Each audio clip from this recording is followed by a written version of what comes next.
This is about to look so ridiculous. Okay, I am filming outside because I didn't want to set up my lights today. It is also a beautiful overcast day, and that's kind of what I want to talk about. I was just working on my new short film, which should be coming out in hopefully 3 weeks to a month if everything kind of goes according to plan. It's definitely the most ambitious and just time-consuming project that I've ever worked on, directed, produced. It's crazy, but I think you're really going to like it. I'm excited for you guys to see it. Anyway, aside from that ramble, let's talk about cinematography. Because I was working on that short film, and I realized that a lot of the stuff I was doing to make that movie, I haven't really talked about on this channel. And a lot of those tips that I haven't shared are like zero budget film tips, which I think are very helpful to everybody. So I wanted to make a video about it. And we're going to start today with cinematography. I don't want it to be like a super long, drawn out video. I want to respect your time. But let's talk about some cinematography tips that apply to no or low budget films, which actually you can use in big budget films anyway because it looks so good when you apply this tip. A lot of no budget films look absolutely terrible, and that's mainly due to cinematography and lighting. See, you've got this sort of production triangle where you have one side that is cheap, another side that is fast, and another side that is good. You can't have all three sides. You have to pick two. Most of the time, people opt to go cheap and fast. In the end, it ends up looking really bad, but you don't have to. See, I prefer to go cheap and good, but not fast. So to go cheap and good, you have to think of ways around the expensive ways to light scenes. Now, how are you going to do this? Well, usually you have to start with the script. You don't want to write any scenes in expensive locations, you know? Don't make a movie that has to be filmed in New Zealand when you don't live in New Zealand. You know, that sort of thing. Production and set design are one of those things that can just take a lot out of your budget if you want it to look good. Most people aren't just gonna be able to film in their house or their friend's house and it automatically looks movie ready. So to save money on production design, making this short film that I'm in production on right now, I wrote most of it to be outside because what do I have around me? I have forest, I have cool roads, that sort of thing. So write with what you have at your disposal for free. Outside scenes are absolutely awesome when it comes to low budget filmmaking because you don't really need to do much, if any, production design. You find a place that looks cool and you film it. Don't have to worry about hanging stuff up on the walls or changing the bed sheets or anything like that. The dilemma that this causes is outside, it's generally much more difficult to get the lighting to look the way you want it to look. You might see some photos from big budget movies where they're bouncing light and diffusing light from the sun, all to give that nice, soft, cinematic look.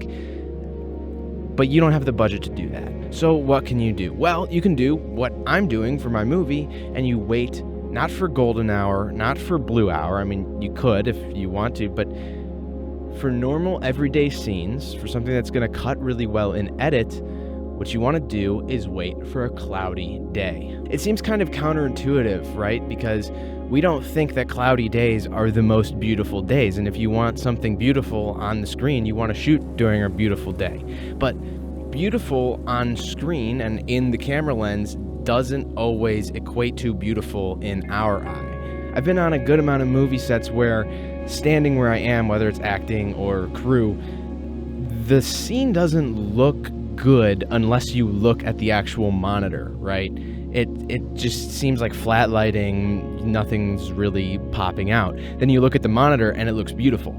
That is what happens with the cloudy day trick. You see, the sun is your key light. It's your main light. It's really your backlight, your key light, your like everything. Because it's such a big source, when it's strong and there's nothing in front of it, it can give you some really harsh shadows, which look cool in certain places, but if you want something that looks good with good dynamic range, without highlights that are completely blown out and shadows that are way too dark, you want something that's nice and soft and diffused. And now, cloudy day, you have a bunch of clouds covering the entire sky, and those are acting as a massive softbox for your huge light source of the sun. I'm filming this on a really cloudy, gloomy day.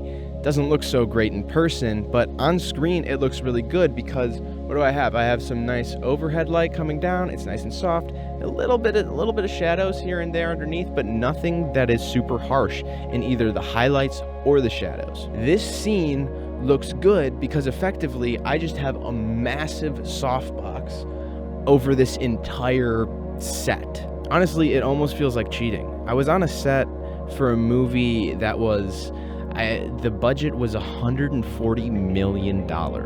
The scene that I was in, we were inside, and it was a sort of, kind of a medium to large scale room, or like a lecture hall. What the cinematographer did was replicate what I'm sitting in right now. They put a huge light all the way at the top of the ceiling and then had, I think, either 2 or 3 sheets of diffusion covering the entire ceiling. It was just this massive white ball dome of really incredibly soft light coming down, hitting the actors' faces. And just like I feel I'm sitting out here, it doesn't look really cool on set, but if you looked at the monitor, it looked amazing. So this isn't just me, Joe, telling you that I think it looks good and you might disagree. Like, some of the best cinematographers in the world use this lighting, try to emulate this lighting indoors because it looks so good. Now, there have to be some downsides, right? It's not always going to be a nice, clear weather but cloudy day. A lot of the trouble you run into is on cloudy days, you get rain, and that's not good for filming outside. Cameras and rain don't really mix.